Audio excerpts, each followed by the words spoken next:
Hey guys, what's up? Welcome to my YouTube channel. So in this video guys, ituturo ko sa inyo kung paano mag-update ng Google Play Store. So yon, una open nyo yung Play Store.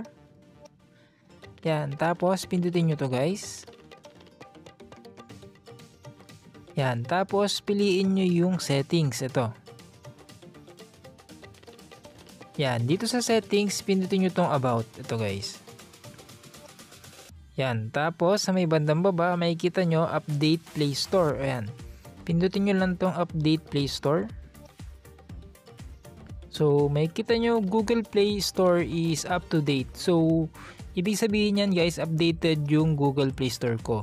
So pag hindi updated yan guys, magda-download yan, then mag-update siya ng kusa.